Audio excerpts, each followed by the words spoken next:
Bueno, muy buenos días a todos. Bienvenidos a este día especial. Estamos en la clase número 17 de la actualización del Código Civil y Comercial. Hoy tenemos al doctor Claudio Kipper. El doctor es doctor en Derecho y Ciencias Sociales, profesor titular por concurso de Derechos Reales en la Facultad de Derecho y Ciencias Sociales de la UBA. También de la misma materia en la Universidad Torcuato Di Tella, en la Universidad de Ciencias Empresariales y Sociales y en la Universidad Nacional del Sur, en Bahía Blanca. Fue secretario de la Corte Suprema de la Nación de los años 82 a 93. Fue integrante del Consejo de la Magistratura de la Nación de 1998 a 2005. Actualmente, juez de la Cámara Nacional de Apelaciones en lo Civil. Autor de varios libros y de numerosos artículos sobre temas de su especialidad. Ha dictado cursos de posgrado, conferencias y otras actividades para graduados. Ha sido jurado y director de diversas tesis doctorales.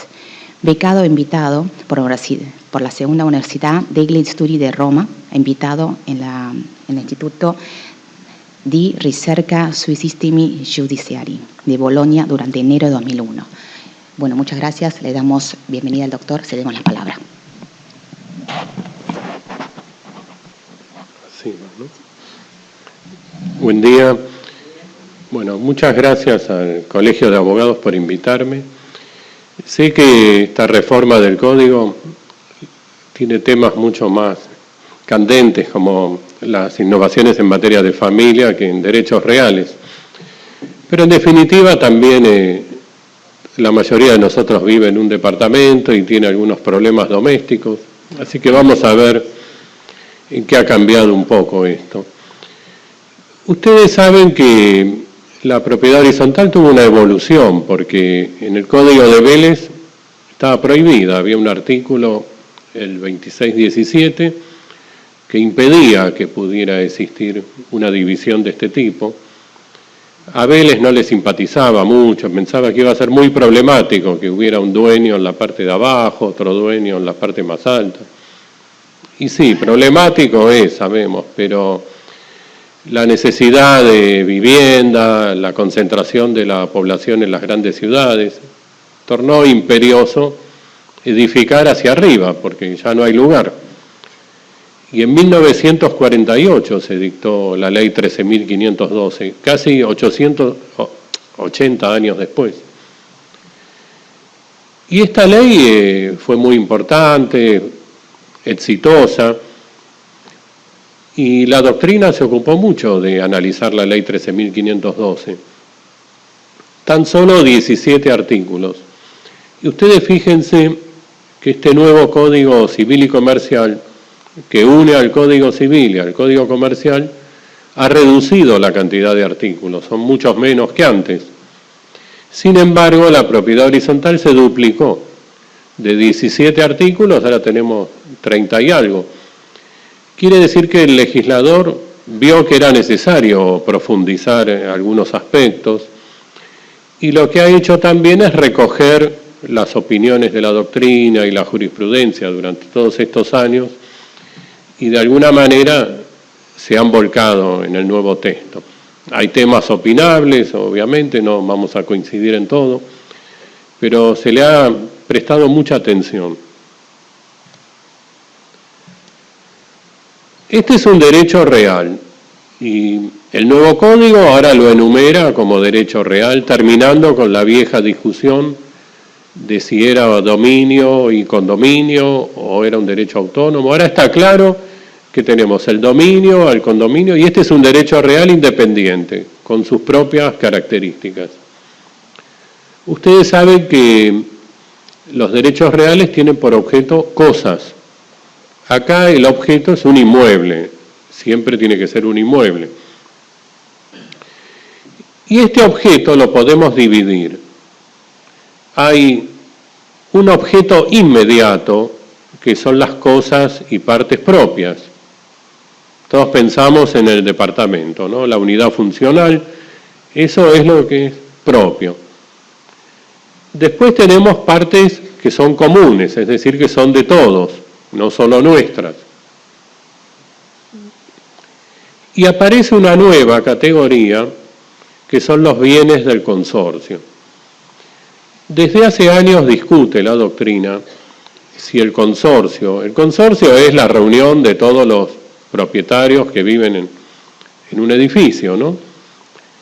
Si ese consorcio es o no una persona jurídica, si es o no un ente distinto a los consorcistas. Casi toda la doctrina decía que sí, y ahora el Código expresamente lo dice. El consorcio es una persona jurídica. Y las personas jurídicas tienen un nombre, un domicilio, capacidad, porque para eso son personas, y sobre todo, lo que acá interesa, un patrimonio.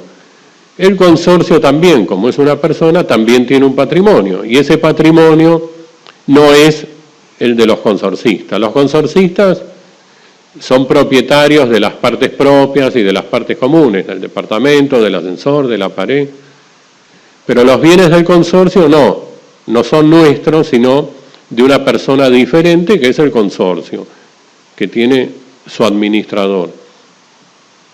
Y esto ahora parece claro en el nuevo código. El código está inspirado en el proyecto del año 98. Muchas de estas normas están tomadas de ese proyecto. Ahora, el proyecto del año 98 tenía una norma que decía que el consorcio puede adquirir unidades. Y esto no lo dice el código, lo suprimió. Entonces, se mantiene la discusión. ¿Puede el consorcio o persona jurídica adquirir una unidad dentro del edificio? La mitad de la doctrina decía que no, la otra mitad decía que sí. El caso típico es cuando alguien no paga las expensas y le rematan el departamento. Cualquiera puede ir a la subasta y comprarlo. Cualquiera se arregla con la mafia también, parece. Ahora, ¿puede el consorcio también? ¿Tiene capacidad para adquirir una unidad? Bueno, un tema discutido, el Código eliminó ese párrafo que tenía el proyecto del 98, pero yo les podría decir que sí, y me puedo apoyar en una norma que hay para los conjuntos inmobiliarios, porque el Código trata la propiedad horizontal y después a los conjuntos inmobiliarios, los clubes de campo. Y ahí sí hay un artículo que dice que el consorcio puede adquirir unidades. Después, si hay tiempo, lo vamos a ver. Entonces, creo que sí, que hay una norma expresa, y además creo que es bueno que pueda, porque a lo mejor las circunstancias aconsejan que el consorcio lo haga, y ¿por qué prohibirlo? Todo lo que no está prohibido tiene que estar permitido, y si lo consideran conveniente, y bueno, que lo hagan, ¿por qué no? Yo no veo inconveniente. Lo más importante, obviamente, para nosotros es la parte propia. Cuando vamos a comprar un departamento, primero nos gusta el departamento, después vemos si nos gusta el ascensor, la entrada, pero nuestro centro de atención es la parte propia. Y dice el código que la parte propia, el centro es lo que se llama unidad funcional. Nuestro derecho va a recaer sobre lo que se llama unidad funcional. Y la unidad funcional pueden ser pisos, departamentos, locales, dice, u otros espacios susceptibles de aprovechamiento por su naturaleza o destino. Porque siempre que hablamos de propiedad horizontal estamos pensando en el departamento, en la vivienda, pero la verdad es que la propiedad horizontal es muy maleable y sirve para muchos destinos. Y puede ser un departamento, pero puede ser un local comercial, puede ser una cochera, puede ser una cama náutica, vi que se están vendiendo por el sistema de propiedad horizontal espacios para guardar una lancha. Todo es posible siempre y cuando se cumplan los requisitos que después vamos a ver, que pide el código para que pueda haber propiedad horizontal. El artículo dice que es volumen limitado por estructuras divisorias, la parte propia. Y es algo que yo siempre sostuve, lo escribí alguna vez, porque creo que nuestro derecho recae sobre un cubo de aire.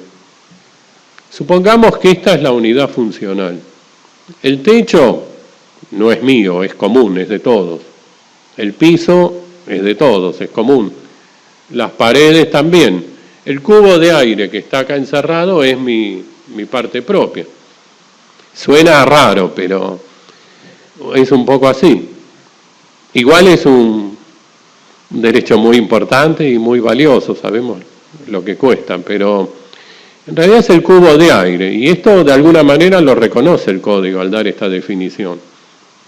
Aclara también el código que son propios los tabiques internos no portantes, serían las paredes que dividen, por ejemplo, un dormitorio del otro, esas serían propias. Ya las que nos dividen del departamento de al lado son comunes. Las puertas, ventanas, artefactos y revestimientos. Era una discusión también si las puertas o las ventanas eran propias o comunes, ahora queda claro que son propias. Si se rompe la puerta, el arreglo lo tenemos que pagar nosotros y no el consorcio. Dice revestimientos de los balcones, porque los balcones son comunes. Son comunes normalmente de uso exclusivo, pero el balcón es común, así como el piso del departamento es común, el piso del balcón es la prolongación de ese piso del departamento, también es común.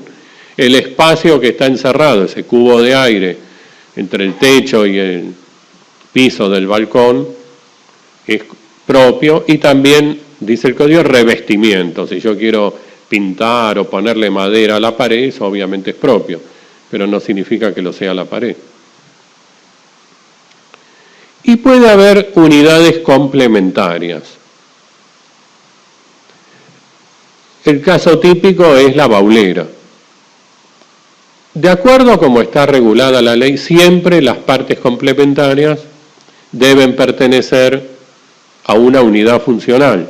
Por eso se llaman complementarias, porque acceden a la unidad funcional. No podría una parte complementaria enajenarse separadamente, yo no podría vender mi baulera. Está el caso de las cocheras. Y las cocheras tienen varias posibilidades. Una es que sean unidades funcionales, así como lo es un departamento, no hay ningún inconveniente. Otra es que sea el garage una parte común. El garage es de todos, todos tienen una parte, y se divide en el uso o no, cada uno estaciona donde puede. Y esta es una tercera posibilidad, que la cochera sea unidad complementaria, en cuyo caso no puede separarse de la unidad funcional principal. Sí podría, si lo permite el reglamento, si no, no, alquilarse esa cochera a alguien que no tenga alguna unidad funcional dentro del edificio. Eso únicamente si el reglamento lo permite, si no, no se va a poder.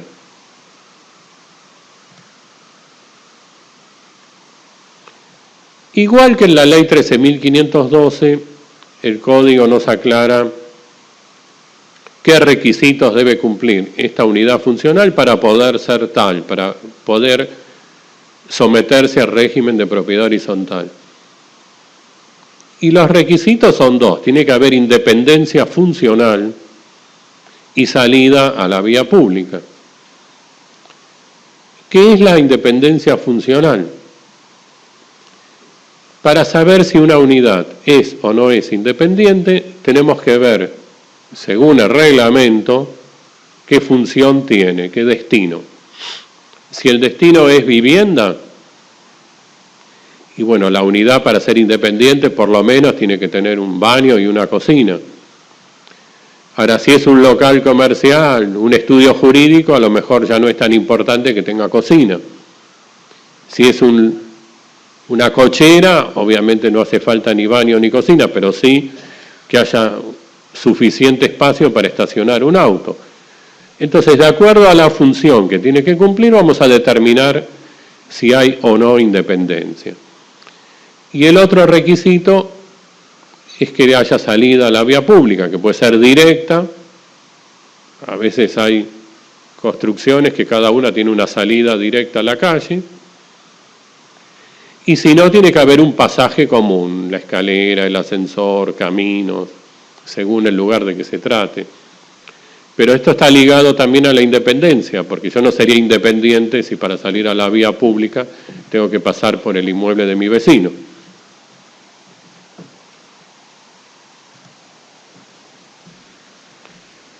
Y después tenemos las partes que son comunes, es decir, que son de todos.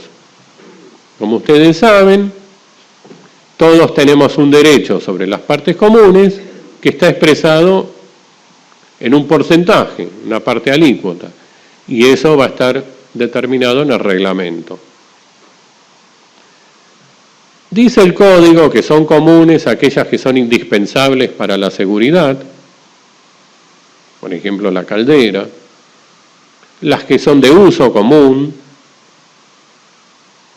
y las que se determinen en el reglamento. Una novedad que trae el código, que me parece muy bien, es lo que se llama presunción de comunidad. Cuando no está claro si algo es propio o es común, se presume que es común. Esto ya lo traen muchas normas extranjeras de otros países y lo ha adoptado la Argentina y es una solución muy interesante y se terminan con las discusiones. En realidad, ¿para qué sirve esto? Cuando se rompe el caño y hay humedad y lo llamamos al administrador que haga el arreglo y dice, no, lo tiene que pagar usted, el caño es suyo, no, lo tiene que pagar el consorcio. Bueno, si hay duda, es común, y si es común, lo tiene que pagar el consorcio. Las partes comunes tienen estas características. La más importante es que son inseparables. Yo soy titular de la unidad funcional y tengo una cuota sobre las partes comunes y no lo puedo separar. Si yo estoy en un mes difícil, necesito plata, no sé de dónde sacarla, y no puedo decir, bueno, voy a vender mi porcentaje del ascensor. Esto no se puede hacer. Va todo unido. El día que vendo mi unidad, vendo mi cuota del ascensor, de la terraza, de los pasillos. No se puede separar. Una vez tuvimos un caso de una jueza que embargó un ascensor. Y se imaginan, se hace una subasta, se remata el ascensor, vamos nosotros y lo compramos y nos llevamos el ascensor. Y en la Cámara se lo revocamos, obviamente, porque estaba violando esta regla básica de la inseparabilidad. No se puede. En principio, porque siempre hay excepciones a la regla. Si en el hall de entrada hay un sillón que está viejo y lo quieren tirar y reemplazarlo por otro más nuevo, un espejo, un cuadro, eso se va a separar. Pero son pequeñas excepciones de cosas muebles a la regla general. La regla es la inseparabilidad. Lo mismo si hay un embargo, se embarga la unidad y la cuota de partes comunes. Si hay una hipoteca, el hipotecado es la unidad y el porcentaje de partes comunes. Y así siempre. Son indivisibles porque acá hay una comunidad en las partes comunes y ustedes saben que cuando hay una comunidad se puede pedir la partición, esa es la regla.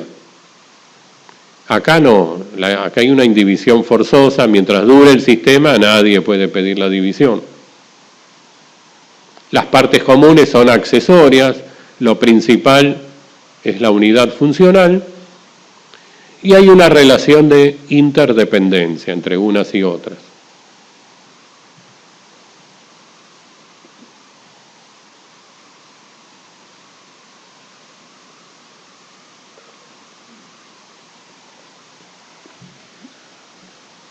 Les puse la letra más chiquita, pero igual ven. Acá tengo algunos problemas. Este artículo enumera de manera no taxativa cuáles son las partes comunes. Puede haber otras, además de las que acá figuran. Mi problema es que el artículo dice cosas y partes necesariamente comunes. No sé bien qué quiere decir necesariamente. Pareciera que necesariamente, y por lo que van a ver cuando ponga el artículo que sigue, que necesariamente querría decir que sí o sí tienen que ser comunes. Pero no es cierto, porque hay algunas, como la unidad, el local para alojamiento del encargado, que es común, pero podría dejar de serlo. Si todos quieren, se está poniendo de moda esto de no tener más encargado, y esa unidad que es común se puede convertir en privativa. Legalmente es posible. No sé por qué han puesto esta palabra necesariamente comunes. Después, fíjense, yo les dije antes, ¿cuáles son las partes comunes? Dice el código. Las que son indispensables para la seguridad y las de uso común, además de las que prevé el reglamento. ¿Hacía falta ahora en un artículo decir estas partes son comunes? Si ya sabemos que son comunes las que cumplen con la pauta general y además en forma no taxativa. Incluso el inciso K dice todos los artefactos o instalaciones existentes para servicios de beneficio común. Ya podríamos dejar solo el inciso K y sacar a los demás. Casi todo va a entrar en lo que dice el inciso K. No todo, casi. Pero bueno. Entre las novedades, y me parece muy bien, está el inciso J, que dice las instalaciones necesarias para el acceso y circulación de personas con discapacidad. Yo en algún curso de posgrado con abogados he tenido discusiones, se dividió el grupo en dos, si había que poner o no rampas para discapacitados y si las tenían que pagar o no entre todos. Y la verdad yo no puedo dudar de eso, son partes comunes, se pagan entre todos.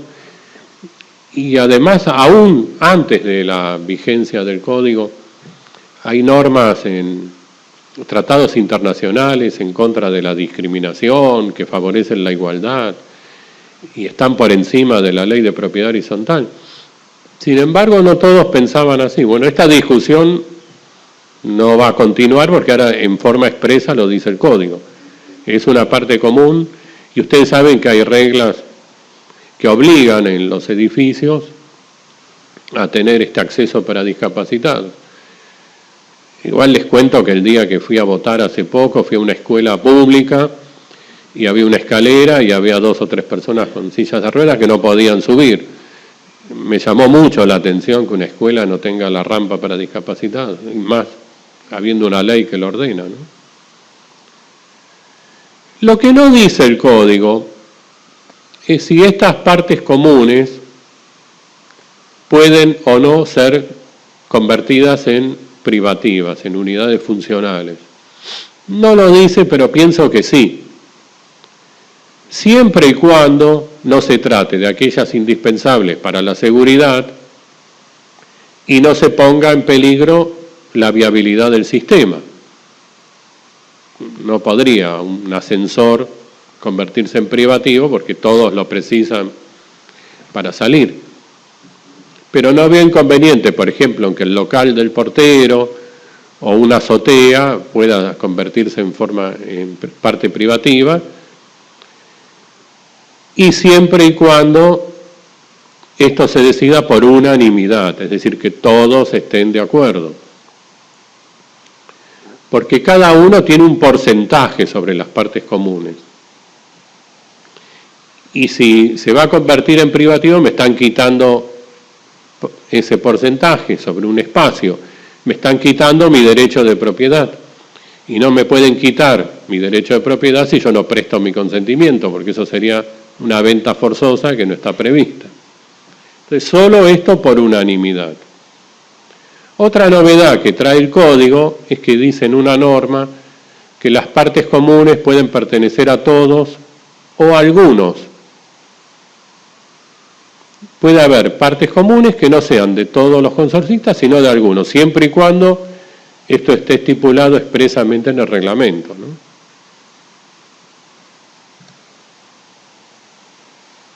Ahora este artículo 2042 me dice cuáles son las partes comunes no indispensables. Se acuerdan que el artículo anterior decía partes necesariamente comunes, y este dice las que no indispensables. Podría interpretar que no indispensable es lo contrario al artículo anterior, que las otras sí son indispensables. Pero tampoco, porque hay algunas que no son indispensables. Y este artículo, la verdad que me llamó la atención. No estaba en el proyecto del año 98, fue agregado por esta comisión. Yo lo llamo un artículo elitista. Porque dedicar un artículo a la piscina, el solarium, el gimnasio, el Zoom, la mayoría de nosotros no vive con estas comodidades. Nos gustaría, a mí me encantaría, pero no todos tenemos esa suerte. Pero además es obvio que son comunes. ¿De quién van a ser? Tienen que ser comunes. Y además es obvio que no son indispensables. Este artículo, la verdad, no debería estar. Está dedicado a una minoría y en forma totalmente innecesaria. Íbamos a llegar a la misma conclusión, aunque no hubiera ninguna norma que lo diga. Vieron que dicen que este es el código de los pobres. Este artículo no. Hay otros que tampoco, pero este ya ven que no.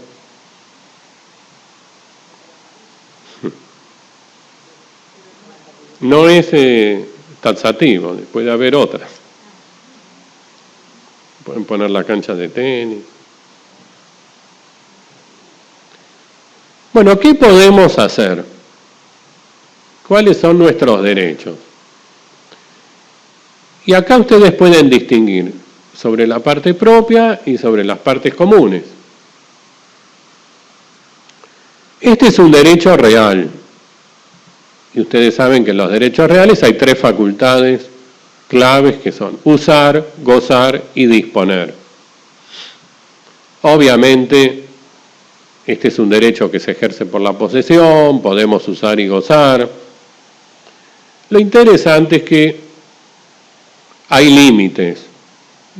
Si yo tengo una casa y estoy medio aislado, mi uso y goce es más amplio porque no molesto a nadie. Cuando estamos en un edificio y comprimidos, y nuestro uso y goce tiene limitaciones, obviamente, porque por un lado me tengo que adecuar al destino que tenga la unidad, destino que está en el reglamento. Si el destino es vivienda, no puedo poner un consultorio ni un estudio jurídico. A veces tenemos casos que llegan a la justicia, porque alguien ha puesto un local comercial y no está previsto en el reglamento. Y hay restricciones en el propio código, que después vamos a ver, que no puedo hacer ruido que perturbe a los demás, no puedo tener mercadería peligrosa.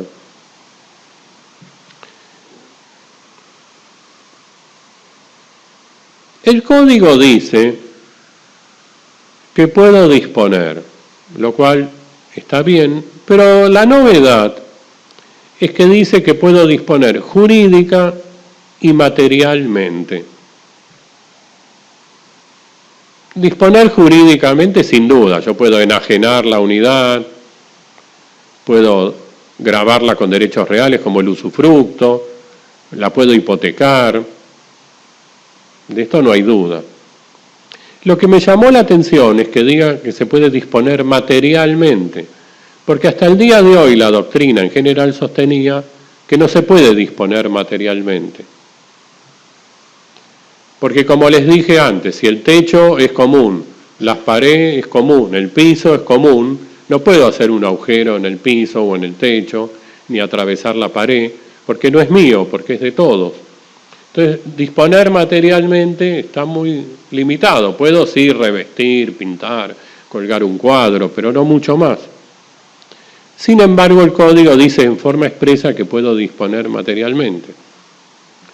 Después vamos a ver que para hacer todo eso se necesita una asamblea y la conformidad de los demás, si no, no puedo. También puedo constituir derechos personales, el caso típico es la locación, ¿no? De esto no hay ningún problema. Y el código dice que hay una obligación que antes lo decían los libros, pero no estaba en la ley, que es que cada uno tiene que ocuparse de reparar su propia unidad. Claro que mientras no le cause daño a los demás, nadie me va a obligar a esto, nadie se va a enterar lo que hago dentro de mi unidad. Pero sí, cuando esto afecte a otro, me lo pueden exigir.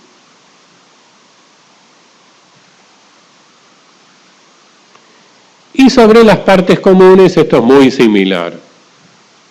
Puedo usar y gozar, siempre respetando el destino. Si la terraza es para colgar ropa, no puedo ahí hacer otra cosa. Y sobre todo, respetando el derecho igual que tienen los demás. Como si alguien está muy nervioso y quiere estar todo el día para calmarse, subiendo y bajando por el ascensor. No puede. Los demás tienen el mismo derecho que yo y lo tengo que respetar, ¿no? Y como les dije antes, puedo disponer jurídicamente, pero esto va unido a los actos de disposición sobre la unidad funcional, porque son inseparables. El día que vendo la unidad, vendo mi cuota sobre las partes comunes. El día que la hipoteco, hipoteco mi cuota sobre las partes comunes. Todo unido, no los puedo separar.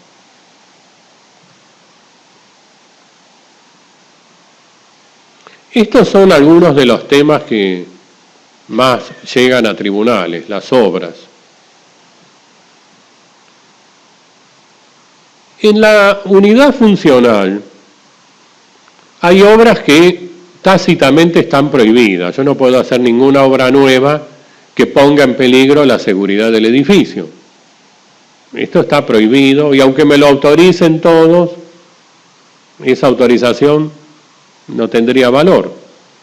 Es de orden público esto de no afectar la seguridad del edificio. Hay otras muy sencillas que no requieren autorización. Y aquellas obras nuevas que yo quiera hacer en mi unidad, que me beneficien solo a mí, solo se pueden hacer con la aprobación de todos, es decir, con unanimidad.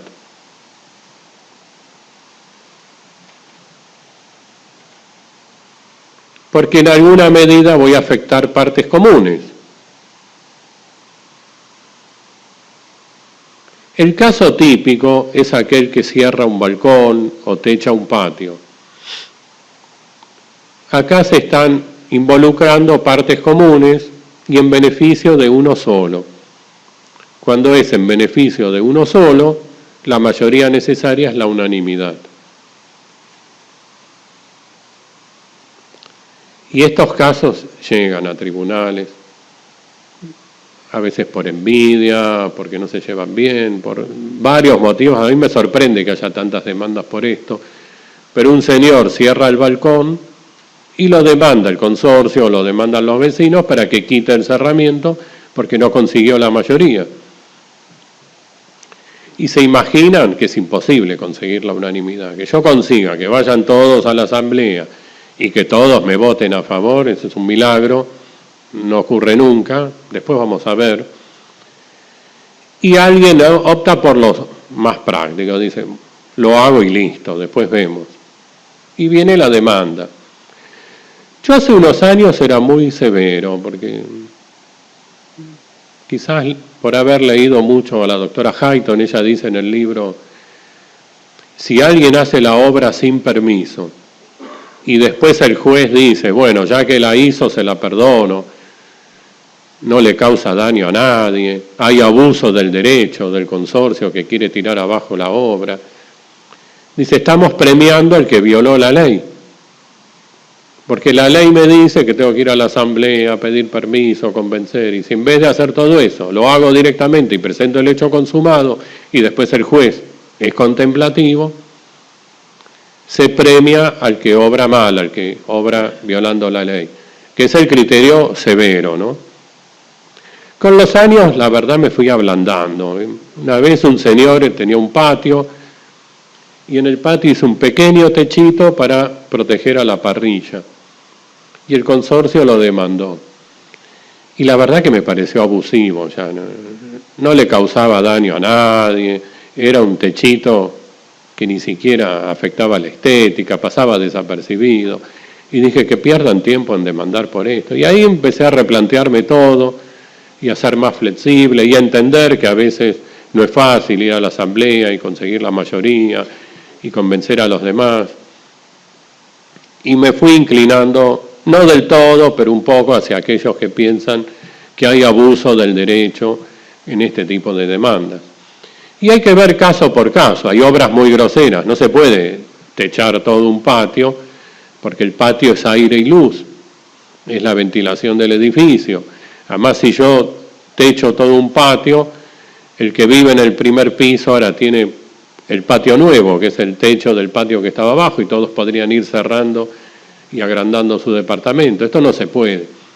Pero hay obras menores que la verdad no causan ningún perjuicio ni afectan la estética, y podemos tolerarlas y ser más comprensivos. ¿Y qué pasa con las partes comunes?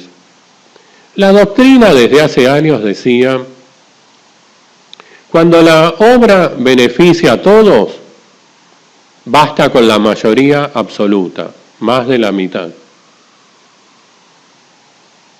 Si la obra beneficia a uno solo, como les dije antes, se necesita la unanimidad, que todos estén de acuerdo. Esto que decía la doctrina, ahora el código lo consagra en forma expresa. Lo dice así. Y agrega algo que me llenó de orgullo, porque yo lo había escrito hace un tiempo, que también se necesita la unanimidad cuando, si bien la obra beneficia a todos, altera sustancialmente la concepción originaria del edificio.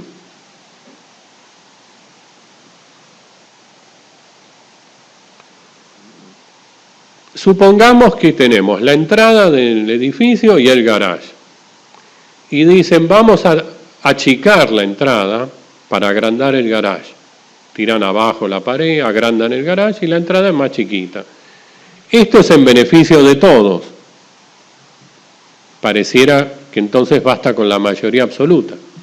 Pero, si bien es en beneficio de todos, altera la concepción originaria del edificio. Hay que cambiar los planos, el edificio va a ser diferente. Entonces acá el código dice también hace falta la unanimidad, aun cuando beneficia a todos, cuando se da esta circunstancia. Otra novedad es que ahora en la asamblea, cuando se pretenda hacer una obra de este tipo, hay que llevar un informe técnico previo. Dice el código que si la obra va a beneficiar a uno, por ejemplo, cerrar un balcón, el que se beneficia con la obra va a cargar con todos los gastos, está bien. A veces el gasto es importante. He visto algún caso de que en una terraza la han cerrado, ponen un jacuzzi, un jardincito, y eso altera los porcentajes, porque ya las partes cubiertas son diferentes y cambian los porcentuales y hay que modificar el reglamento. Eso es un poco caro. Bueno, el que se benefició con la obra tendrá que hacerse cargo del costo y esto parece muy razonable.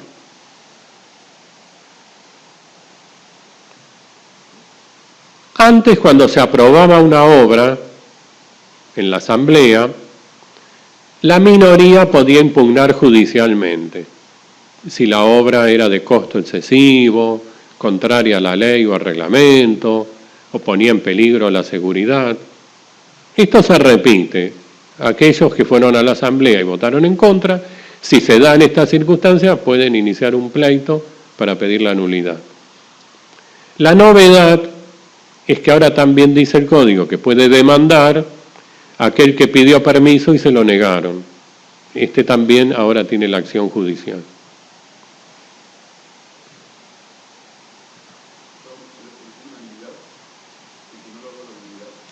No, a lo mejor basta con la mayoría absoluta o también si no logra la unanimidad, sí. Más trabajo para los jueces.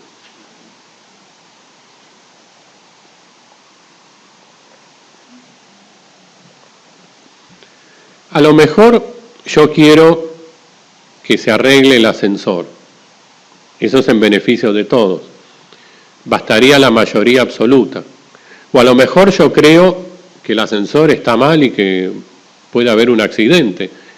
Y lo explico en la asamblea y pido que se haga el arreglo. Necesita mayoría absoluta, no unanimidad.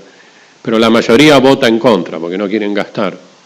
Yo podría iniciar una acción y que el juez lo ordene. El código también se refiere a aquellas reparaciones que son urgentes, ¿no? Porque nosotros sabemos que cuando hay que hacer una reparación en las partes comunes, tenemos que llamar a este personaje tan difícil que es el administrador. ¿Vieron cómo es? Llamamos al administrador y nos dicen que llamemos de 12 a 15. Y cuando llamamos de 12 a 15 nos dicen que marquemos 1 si es en español y que marquemos 2 y 3 y nunca llegamos al administrador. No es fácil. Y a lo mejor está cayendo agua en el baño y la cosa está un poco ya complicada. A mí que me llama mi esposa y me dice, hace algo, cae agua, como si yo pudiera, pues yo fuera plomero. Yo les confieso que en mi próxima vida voy a ser plomero. Gana mucho más que un abogado. Es una exclusividad. Bueno, nos cae agua en el baño, estamos nerviosos, el administrador no nos atiende. ¿Qué hacemos? Y lo que vamos a hacer es arreglarlo nosotros y después vamos a pedir el reintegro. Y esto es lo que dice el artículo 2054. Habla de la ausencia del administrador. Ausencia, quiere decir que está ausente. ¿Qué quiere decir ausente? O que está de viaje, o no hay administrador por el momento, lo removimos y hay que designar otro. O yo digo también, no nos atiende, no nos presta atención. Es una manera de estar ausente. El código dice, ¿sí?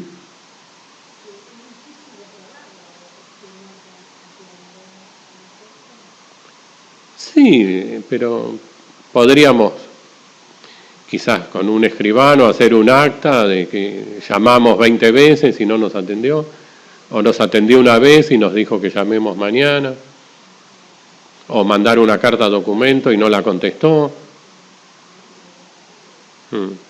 Bueno, ustedes de esto saben más que yo. También se refiere a la ausencia del consejo, porque puede haber, no es obligatorio, pero puede haber un consejo de propietarios. Vieron que siempre en todo edificio hay 2 o 3 que no tienen nada que hacer y quieren ocuparse. Bueno, puede haber, si lo prevé el reglamento, no es obligatorio, un consejo, que en muchos edificios ya había esto. Ahora el código lo contempla como una posibilidad. Por suerte es optativo. ¿Por qué digo por suerte? Porque el proyecto de la comisión decía que era obligatorio. Yo eso lo critiqué, porque hay torres con 200 departamentos, pero también hay edificios de 4 o 5 unidades, esos PH o edificios de pocos pisos. Y si son 5 o 6, ¿qué sentido tiene que haya obligatoriamente un consejo de 3? Si son poquitos, tiene sentido cuando son muchas unidades. Y siempre hay voluntarios para esto, ¿no?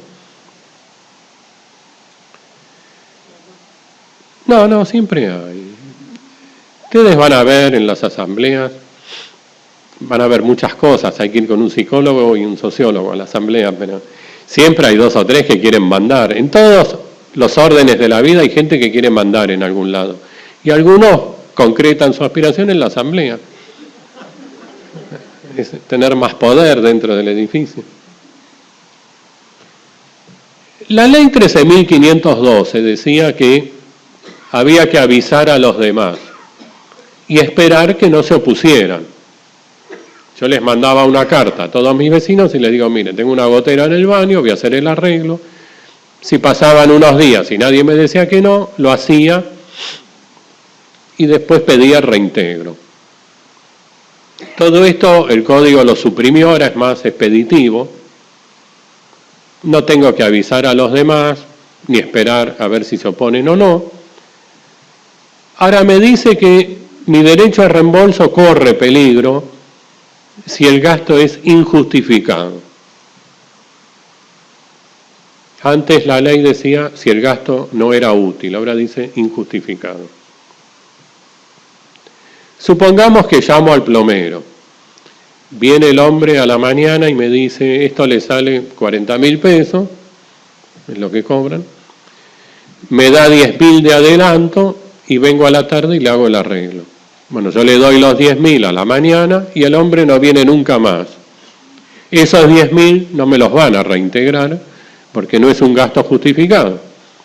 O si algo que vale 5.000, yo lo pagué 15.000, pagué de más, también es injustificado.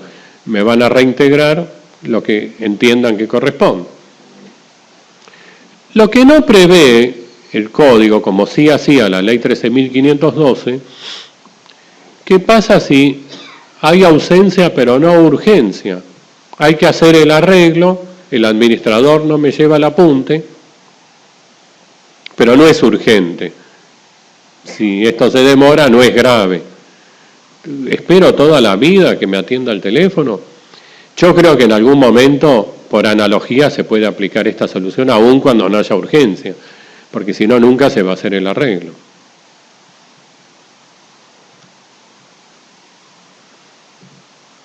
Tenemos muchas obligaciones, ya las sabemos, ¿no? Tenemos que cumplir con el reglamento, si hay un reglamento interno también, conservar en buen estado nuestra unidad, esta muy simpática de pagar las expensas, las ordinarias y también las extraordinarias. Antes se hablaba de las expensas extraordinarias, que nadie sabía bien cuáles eran. Ahora tampoco vamos a saber bien cuáles son, pero el código las reconoce. Dice que hay ordinarias y extraordinarias. Las expensas hay que pagarlas de acuerdo a nuestro porcentual. Y ese porcentual va a estar determinado en el reglamento. El código prevé que algunas unidades pueden ser exceptuadas de algún gasto, pero esto tiene que estar previsto en el reglamento. El caso es el local que está en la planta baja. A lo mejor el local no usa el ascensor, no recibe la calefacción. Nos va a decir, bueno, yo quiero pagar menos de expensas porque no estoy usando ciertos servicios. Esto solo puede ser así si está previsto en el reglamento o si la mayoría un día modifica el reglamento y atiende este reclamo. Si no, cada uno de nosotros tiene que pagar de acuerdo a lo que diga el porcentual o ir a juicio. Esto me parece muy bien, dice el código, que hay que permitir el acceso a la unidad para realizar reparaciones de cosas y partes comunes y de bienes del consorcio, como asimismo para verificar el funcionamiento de cocinas, calefones, estufas y otras cosas riesgosas, o para controlar los trabajos de la instalación. Vieron que siempre tenemos un vecino que decimos, y este tendrá un calefón en buen estado, explotará, nos hará volar a todos. Bueno, tenemos la herramienta, si lo consideramos, se puede entrar aún por la fuerza a la unidad para hacer el control. Esto ya existía antes también, hay un artículo en el Código Procesal, no sé, 623 ter o 4, no me acuerdo, que da también esta posibilidad. Habla el Código del Fondo de Reserva, que hace años que lo soportamos y contribuimos, ahora está mencionado expresamente. El Fondo de Reserva, como ustedes saben, es para gastos imprevistos. Y tenemos la obligación de notificar al administrador nuestro domicilio si va a ser diferente al de la unidad.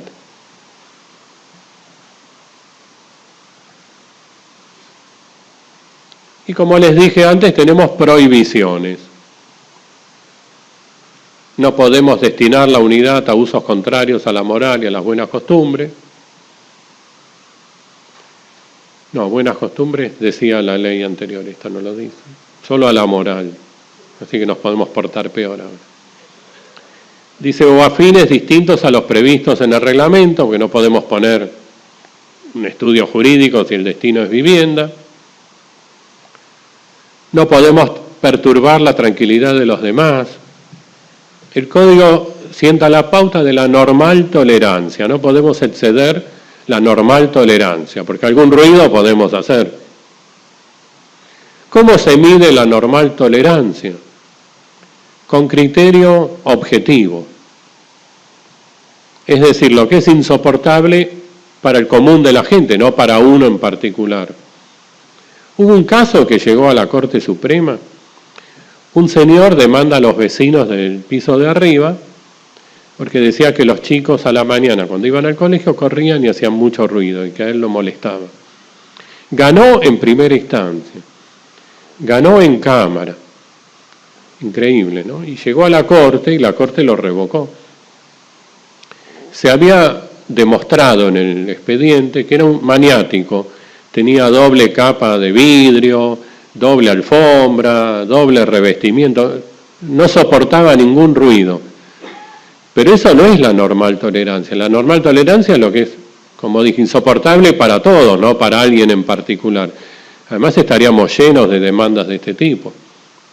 Si vivimos en un edificio en propiedad horizontal, también tenemos que poner buena voluntad y acomodarnos, ¿no? Lo único que yo no puedo soportar, les confieso, tengo un vecino que grita los goles de Boca. Eso es muy desagradable.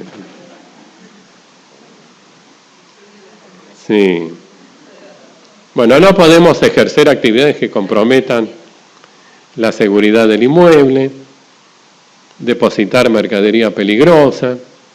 Si hacemos algo de todo lo que vemos acá, el consorcio nos puede demandar.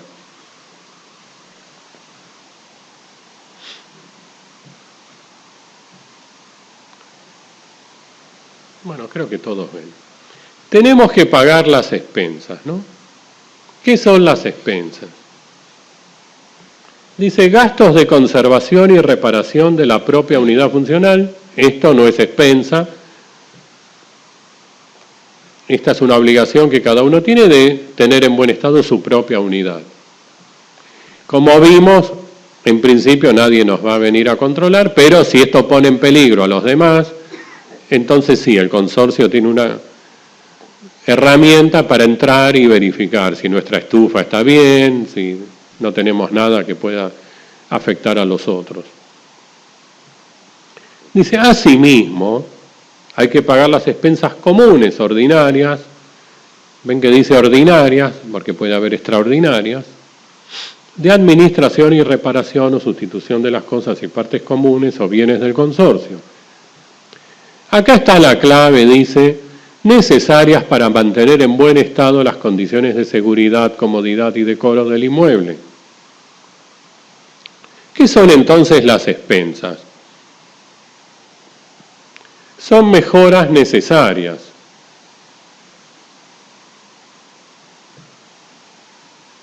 Son aquellas necesarias para mantener en buen estado las partes comunes. Quiere decir que para mí la palabra clave son necesarias, indispensables. Todo aquello que no sea indispensable para mantener en buen estado ya no sería una expensa, entraría en otra categoría, en una innovación, obra nueva. Las expensas son los gastos corrientes de rutina para mantener en buen estado, es arreglar el ascensor, controlarlo, el material de limpieza, y acá entra también el honorario del administrador, la remuneración del encargado, todo lo que tiene que ver con la conservación del edificio. Me llamó mucho la atención y lo subrayé, dice, y las resultantes de las obligaciones impuestas al administrador, por la ley, el reglamento o la asamblea. Esto es un poco peligroso así. Obligaciones impuestas al administrador. El administrador tiene que pagar impuesto a las ganancias, supongo. ¿Eso lo tenemos que pagar nosotros en las expensas? Esa es una obligación que la ley le impone al administrador. No pareciera, pero como está redactado esto, acá en la ciudad de Buenos Aires hay un registro de administradores. Le pueden poner una multa al administrador. Esa obligación impuesta por la ley al administrador, ¿la tenemos que pagar nosotros en las expensas? No parece muy feliz esta frase, que no estaba en la ley 13.512. Es obvio, sí, que si el administrador paga el aporte al sindicato del encargado, la jubilación, esas obligaciones que él tiene, sí, las va a trasladar a nosotros. Pero hay algunas obligaciones que son de él que no me parece que deberían ser trasladadas.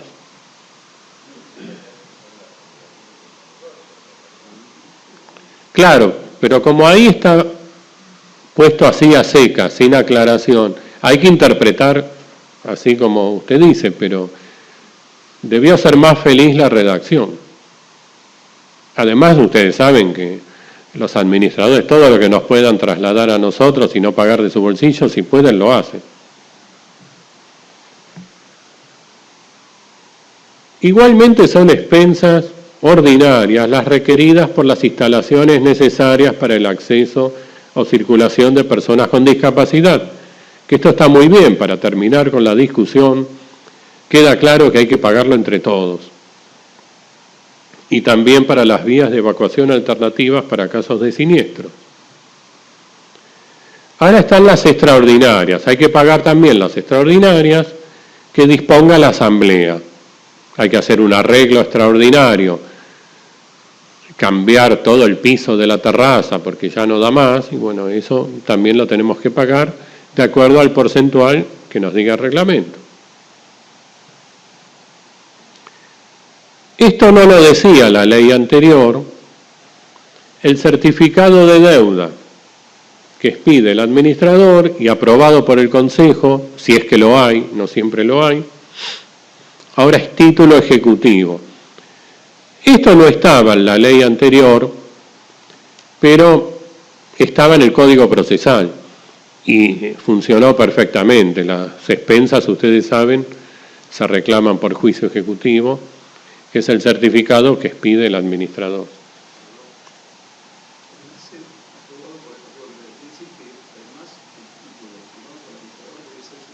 Sí, sí lo hay. En aquellos edificios que tengan consejo, sí. Sí. Bueno, cuando estaba el proyecto de la comisión no decía esto.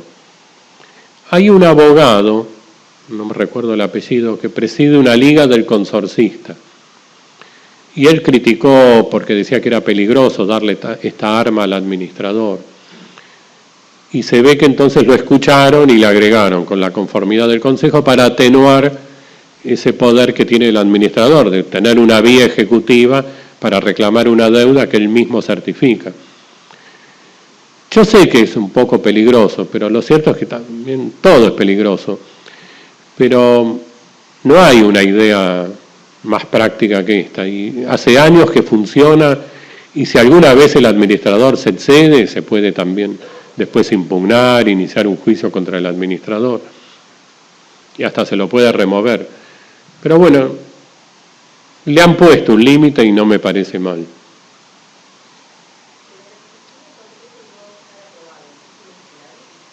Y yo creo que se podría oponer la excepción.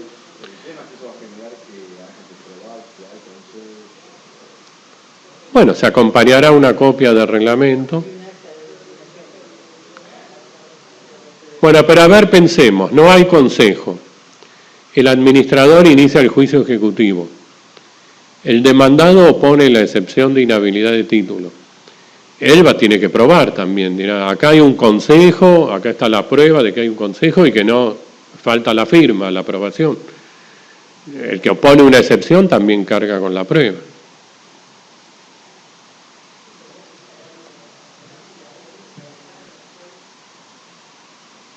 Confiemos. No nos traigan más trabajo a nosotros.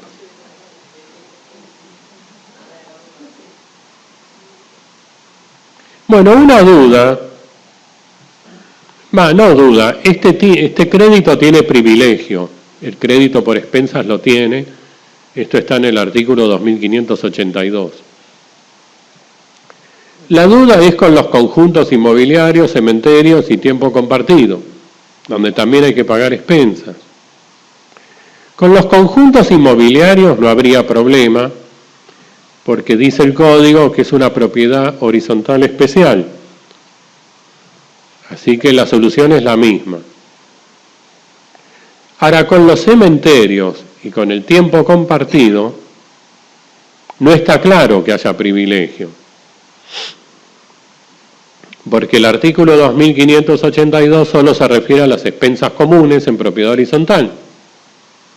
Y estos son derechos nuevos, derechos distintos. Yo le pregunté a la doctora Mariani de Vidal, que es una experta en privilegios, y ella me dice, sí, este crédito también va a tener privilegio porque son gastos de conservación en la cosa. Y hay una norma que dice que el que hace gastos de conservación en la cosa tiene privilegio. Igual a mí me queda la duda, porque los privilegios son de interpretación restrictiva, no se pueden aplicar por analogía, tienen que surgir en forma clara de la ley. Y no hay una norma expresa que lo diga para el caso de los cementerios y el tiempo compartido. Tampoco para el tiempo compartido hay una norma que hable del título ejecutivo.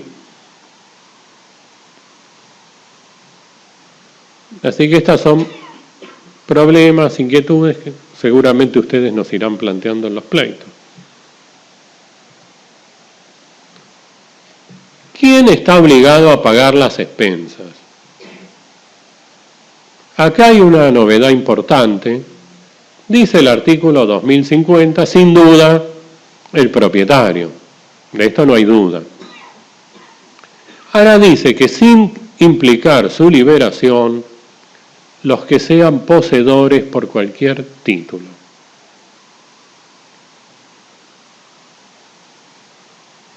Y es muy interesante esto. Fíjense una cosa, con la ley anterior, yo soy dueño de un departamento, lo doy en usufructo. El usufructuario es un poseedor, pero en la ley 13.512 no tiene obligación de pagar las expensas. Yo puedo en el contrato, como hacemos con el inquilino, ponemos en el contrato que tiene la obligación de pagar las expensas, pero eso vale entre los contratantes, es inoponible al consorcio. El consorcio le reclama hoy al propietario, nada más. Entonces yo pensaba, soy dueño de un departamento, cuando tengo un hijo joven, le doy a mi hijo el usufructo del departamento y mi hijo no paga nunca las expensas. El obligado soy yo. El consorcio me demanda porque no se pagaron las expensas, el departamento se remata con el usufructuario adentro, porque es un derecho real oponible erga omnes. Entonces esta podía ser una manera de que yo le diera un departamento a mi hijo y que de por vida, si él es joven, el usufructo va a durar mientras viva, nunca pague las expensas. Porque aunque yo pierda el departamento, siempre alguien que compre ese departamento va a cargar con el usufructuario. Y además, ¿quién va a querer comprar en una subasta un departamento con un usufructuario joven? Bueno, esta era una posibilidad. Yo escribí hace mucho un artículo diciendo que no, que el consorcio podía pedir la revocación del usufructo, porque si no esto era una burla. Podía el consorcio, subrogándose en los derechos del dueño, pedir la revocación del usufructo. Sin embargo, en los casos que se presentaron en la justicia resolvieron distinto, que no se podía revocar el usufructo. Con lo cual esta era una manera de que nunca se pagaran las expensas. Se remataba siempre el departamento por poco dinero y las expensas seguían sin pagarse.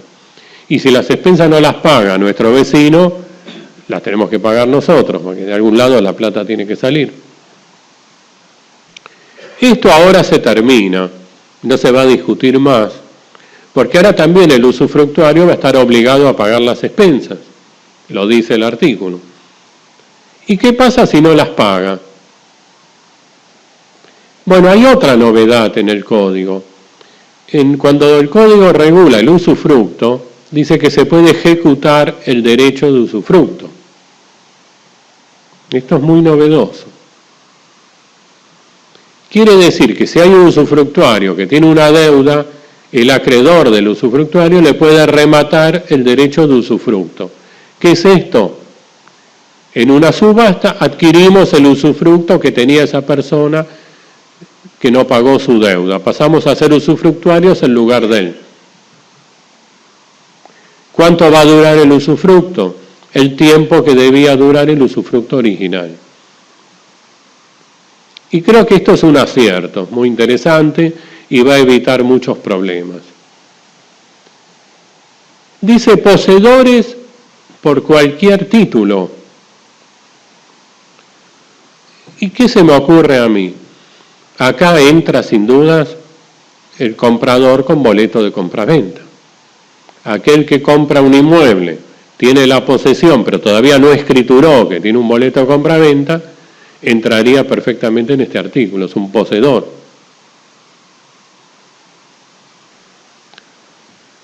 El consorcio también entonces lo puede demandar. Ahora, me queda la duda, ¿qué quiere decir cualquier título? Porque el proyecto de la comisión no decía esto, decía poseedores con derecho real o personal. Y lo cambiaron por cualquier título. Supongamos que hay un intruso, alguien que se introduce en el departamento. Ustedes saben que si lo posee durante 20 años lo va a adquirir por usucapión. Ese es un poseedor también por cualquier título, ningún título tiene. Entonces, ¿qué quiere decir cualquier título? Cualquier forma o cualquier derecho, que no es lo mismo. Que alguien tenga un derecho cualquiera sea, un derecho real, un derecho personal. Según la interpretación que hagamos, a mí me queda la duda, aún un intruso podría estar obligado a pagar las expensas. No estaría mal, porque si alguien quiere adquirir por usucapión, tiene que probar que se comportó como dueño durante 20 años. Y una buena prueba es pagando las expensas. Yo tengo tantas.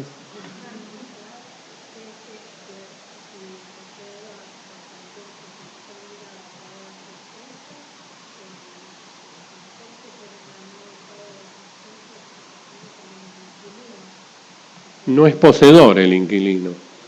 Dice poseedor y el inquilino es tenedor. Ahí creo que no. Por eso les doy el ejemplo del usufructuario y del que tiene un boleto de compraventa.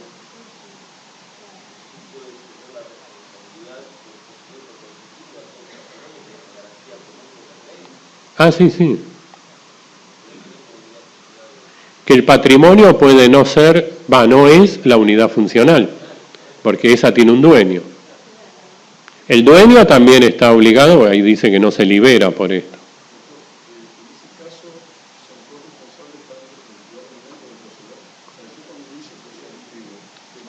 Y sí, eso lo van a ver como estrategia que les conviene, pero pueden demandar perfectamente a los dos. Lo que no se puede es cobrar dos veces, una vez que cobran.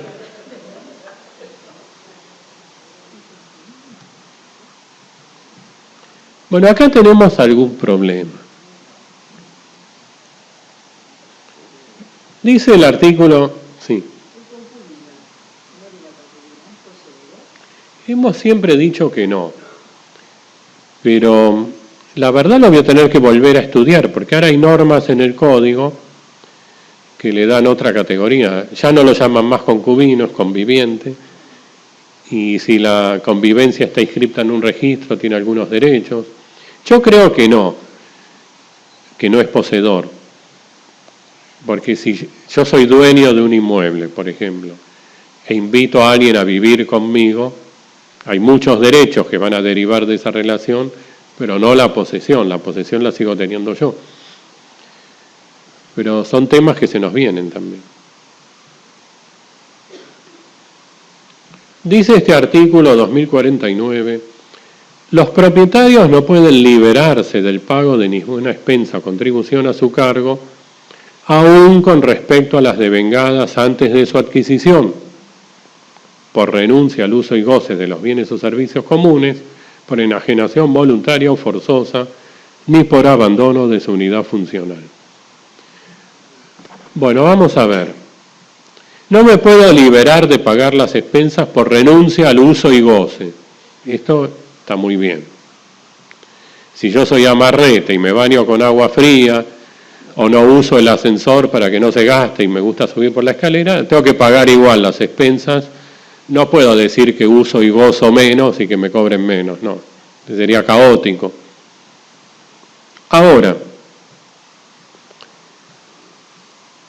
¿cómo es el sistema hoy? Este señor es dueño de un departamento, ¿no? Y lo vende.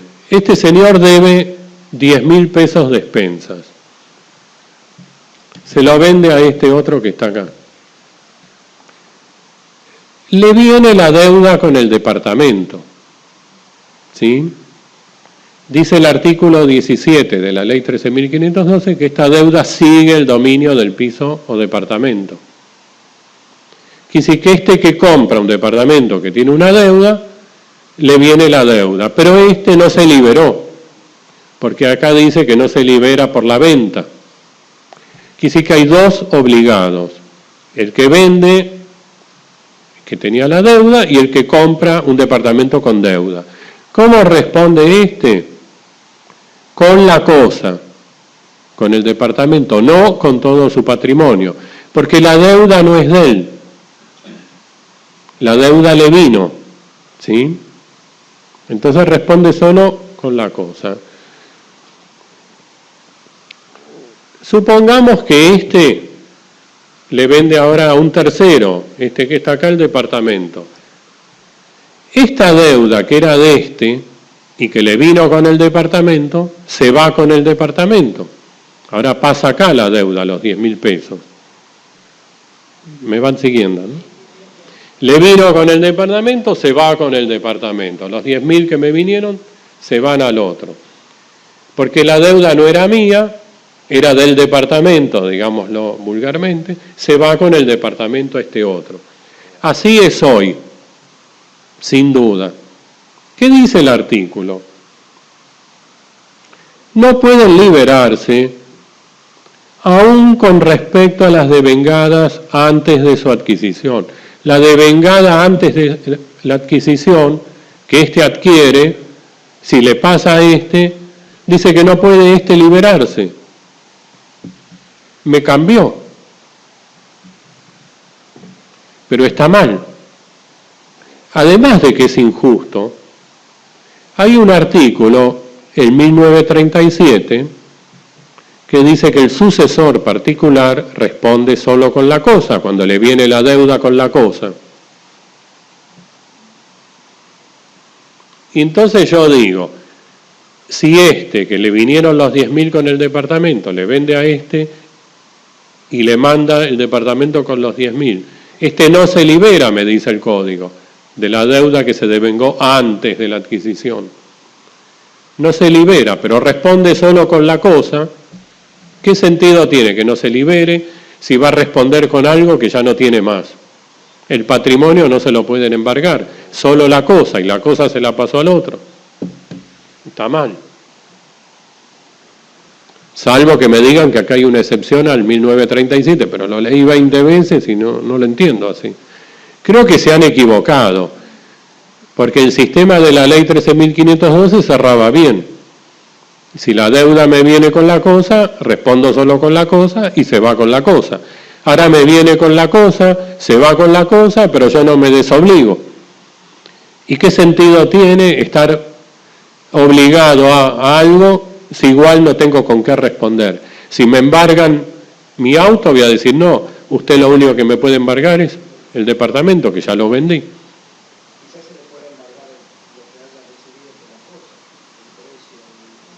Sí, pero no surge del código eso. Claro, pero no hay una norma acá que hable de la subrogación real, como si la hay, por ejemplo, para la hipoteca, los privilegios, protección de la vivienda. Acá no lo dice. Yo creo que ha habido un error, han querido reforzar lo que siempre se dijo y lo redactaron mal, creo. O quisieron cambiar el sistema, pero hay una pata que me está faltando y no me cierra. Tampoco me libero por el abandono. Si yo debo expensas, puedo abandonar la unidad. Abandonar no es que cierro la puerta y me voy. Es que abandono el derecho real, dejo de ser propietario. Los derechos reales se pueden extinguir por el abandono. Eso hay que hacerlo por escritura pública y ustedes saben, va a pasar al dominio privado del Estado. Si hago eso, pero de vía expensa, sigo obligado, no me libero. Claro. No.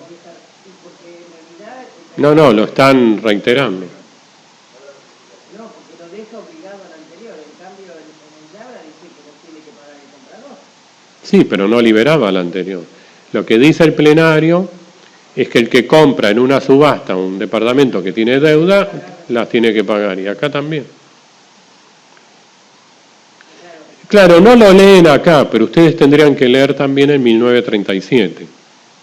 Ahí aparece servicios eficientes contra Yabra.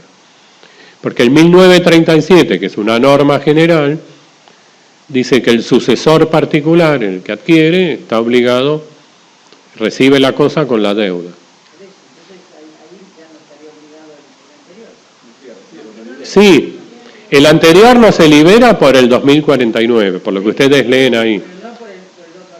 Y el 1937 obliga al adquirente. Claro. Acá no dice nada del adquirente.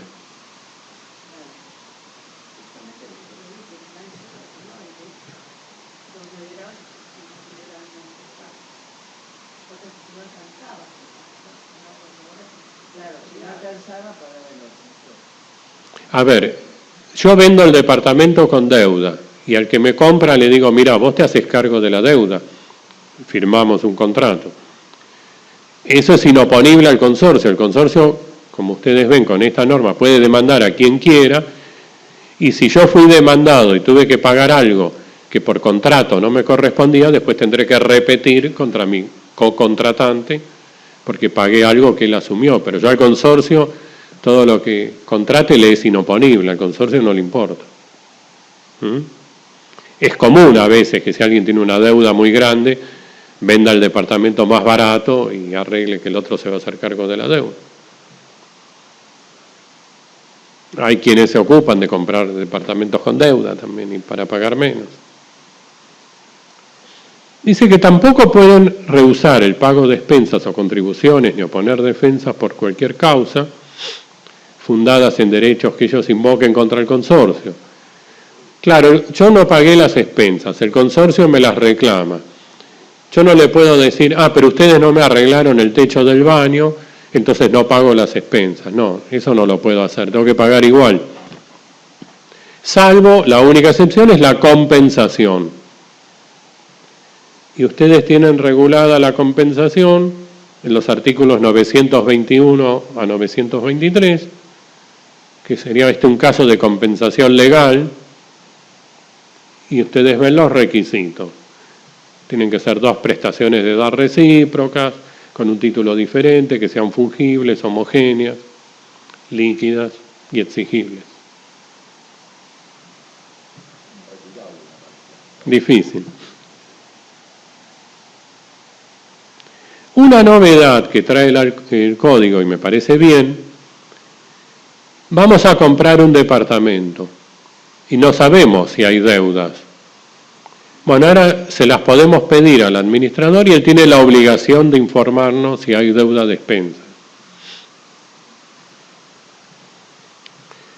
Y otra cosa que también nos tiene que informar el administrador, que es muy importante, es si hay juicios.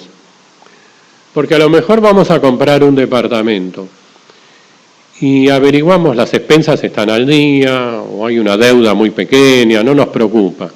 Pero no sabemos que ese consorcio está demandado en un juicio